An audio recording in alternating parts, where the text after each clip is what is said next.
Alors c'est parti pour le chargement du camion, tout ce que je préfère. Et puis comme d'habitude, je vais rien oublier, bien sûr. Tu vas pouvoir voir l'organisation au millimètre d'un grand team de course. C'est ça, oui. Donc pour te dire aussi que là, c'est la partie 1. Partie 2, c'est le dimanche. Là, je te fais le samedi et le dimanche après. Donc là, on est le vendredi 13h, un truc comme ça. Je préfère décoller plus tôt parce qu'après, qu'il y ait de la place sur le parking. Surtout pour les blocs électriques. Ça, on en a grave besoin, donc faut pas se retrouver coincé là-bas.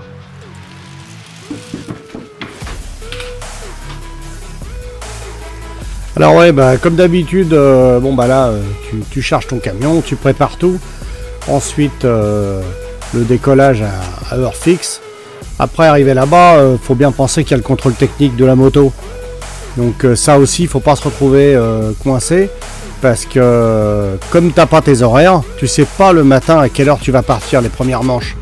Donc vaut mieux être prêt pour passer le contrôle technique le plus vite possible.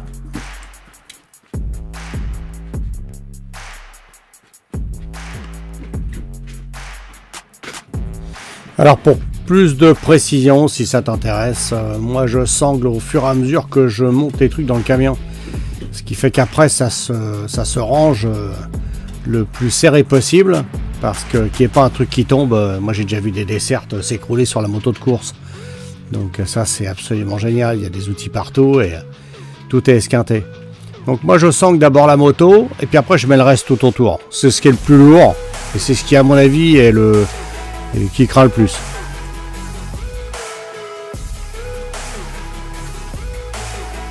Tu peux aussi opter pour le camping-car. Le camping-car c'est beaucoup plus cher qu'un utilitaire simple. Et puis par contre, bah, t'es vachement mieux dans le camion. Mais ton camping-car par contre, il va te servir que de camping-car. Mon camion, il me sert aussi pour transvaluter des gravats, etc. Alors, puis comme tu peux le voir, je risque pas d'oublier quelque chose. Je suis surveillé par Samba, qui supervise tout. Donc là, il peut rien se passer. Hein. Faut être parfaitement honnête. Hein. Quand t'es bien encadré, il se passe rien.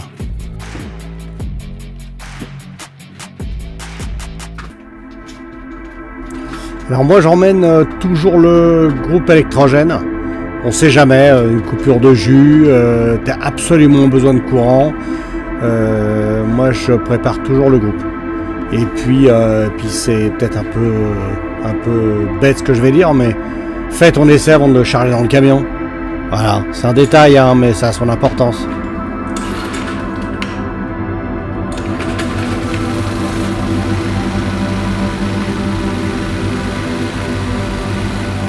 Alors il existe plein de groupes électrogènes différents, diesel, etc. Moi c'est un essence avec réservoir d'huile, c'est un 4 temps.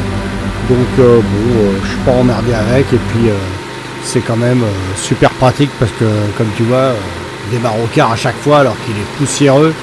Ça doit faire peut-être 6 mois qu'il n'a pas tourné. Et puis comme il sort 2500 watts, tu as vraiment de la marge pour faire quelque chose. Il n'y a vraiment pas de problème pour avoir de la puissance.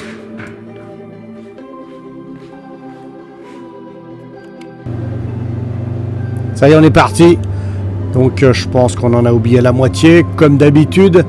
Mais bon, on y va quand même, hein, la fleur au fusil. On se débrouillera là-bas, à chaque fois on dit ça, puis c'est la merde, quoi.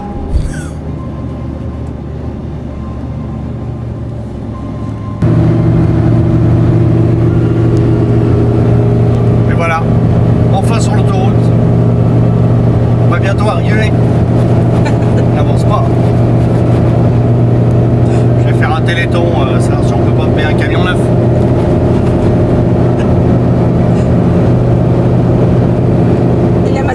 Dehors.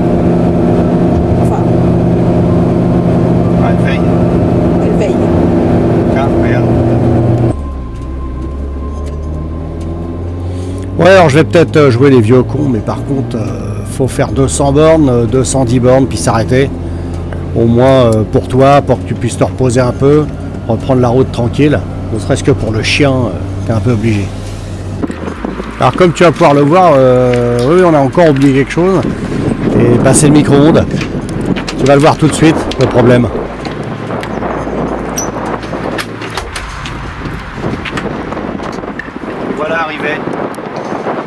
les chiottes renversées.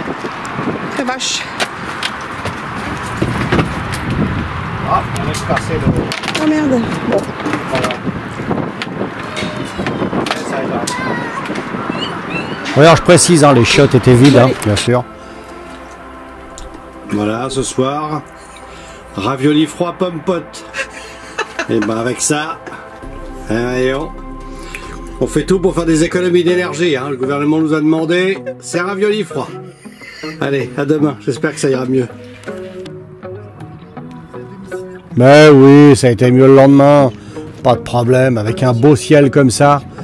Tout était bien sec alors qu'il pleuvait le vendredi en arrivant. Là, ça allait déjà vachement mieux.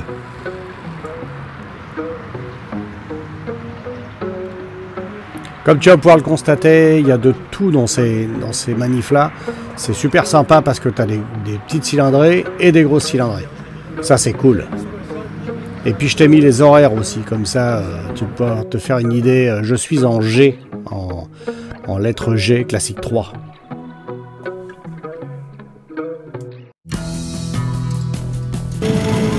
Donc, toute première manche, 10h30 en pré-grille, 10h40 le départ. Ça permet que tout le monde soit à peu près à l'heure. Et puis, comme ça, le matin, nous, ça commence pas trop tôt.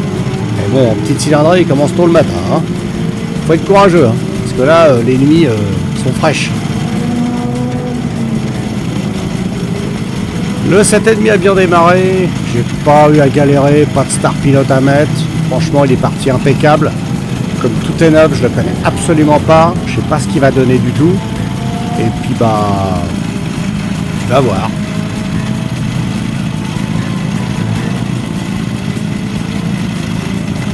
Alors j'ai une Combar Revit, des bottes Alpinstar, un casque Shoei et puis des gants de chez Sally Center. J'ai d'ailleurs tout acheté chez Sally Center. Une Combar comme ça, c'est dans les 500 balles. Les gants, je sais plus, 30-40 balles. Les pompes, les bottes, c'est 200 balles, les Alpinstar. Et puis un casque, il y a tous les prix, hein. Faut pas se faire chier non plus de prendre des super casques top moumoute. Quand on débute, ça sert à rien du tout. Moi, je débute pas, mais non, on ne paye pas des casques de fou.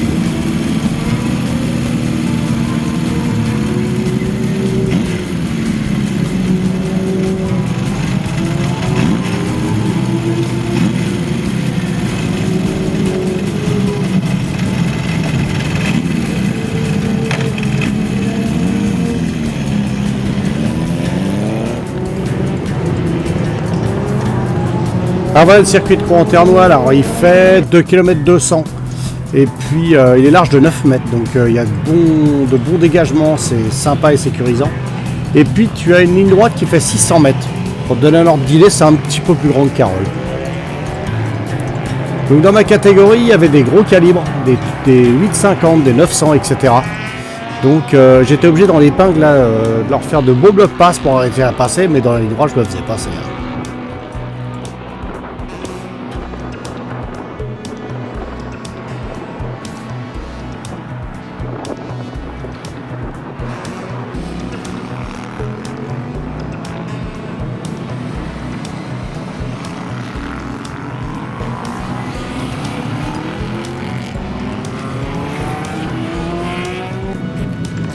Ah bah oui, c'est dur pépère, hein. Ah ouais, bah arrête, t'as qu'à faire de la pétanque, hein, si tu t'en sors plus, hein. Oh, regarde-moi ça, le vieux machin.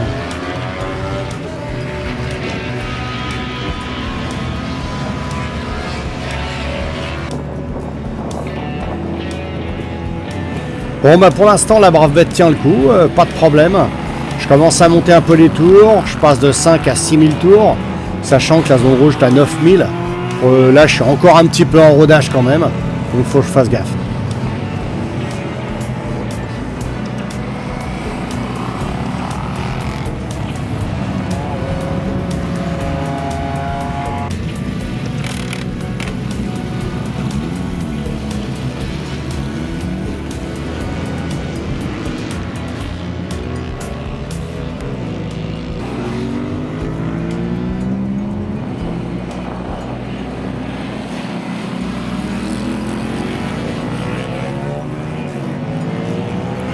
Alors un petit peu de caméra embarquée.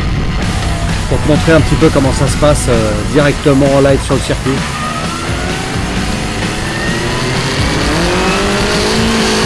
Comme tu peux le remarquer, je viens de me rendre compte en faisant les manches que l'huile n'est pas adaptée et du coup je me retrouve avec un problème d'embrayage qui patine. Alors donc ça plus le rodage qui doit se faire correctement, je suis pas prêt d'être très performant, hein. Donc ça va être un week-end cool en espérant que tout se passe bien.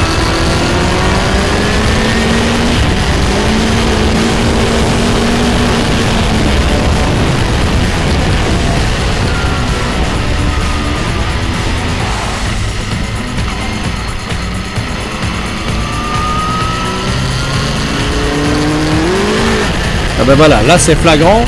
Ah, t'as bien entendu comment ça patinait, hein. Après à la reprise.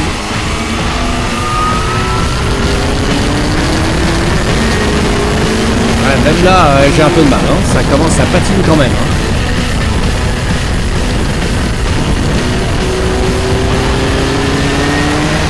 En fait, en étant progressif, j'arrive à limiter le patinage.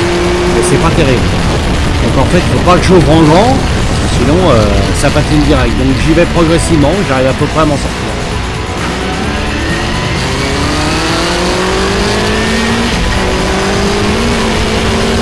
Et repatinage. Remarque, pour ce qui est du rodage moteur, il va être bien fait, hein. Je ne peux pas monter en tour, en fait, c'est assez simple, hein.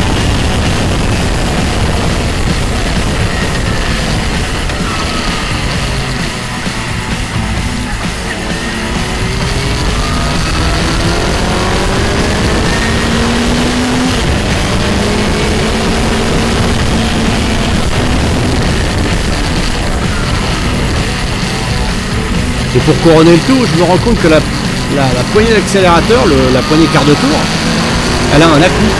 Donc le câble doit bloquer quelque part. Et si j'ouvre un tout petit peu trop grand, ça part d'un seul coup.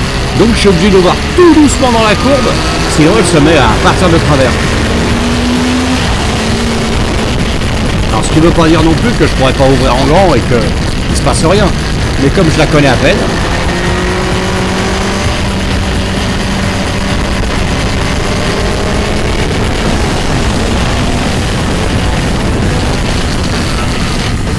et là, comme un gros naze, je loupe une vitesse. Je me retrouve entre deux vitesses. Et vas-y que ça rétrograde et que ça repartit. Tout le boulot que j'ai fait pour le raz-de-marée, et ben j'ai perdu.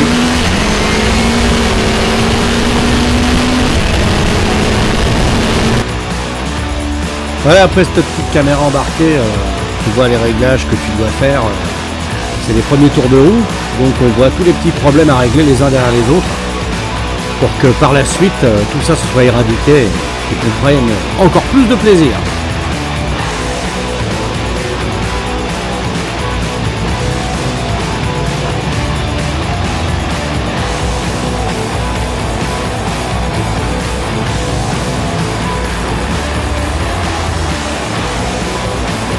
Et là, après avoir fait toutes les manches, c'est là qu'on voit les problèmes. À force de lui taper dans la gueule, là, arrive ce qui doit arriver. Eh oui, grosse fuite d'huile. Grosse fuite d'huile au niveau de l'évent. Le petit réservoir se remplit. On voit bien. Donc, il va falloir trouver une solution. Je me suis rendu compte qu'il y avait une qui n'était pas raccordée de la boîte. Et j'ai l'impression que ça pisse aussi par là. On va réparer. Oh, miracle, on mange chaud, dis donc. Oh, des Américains.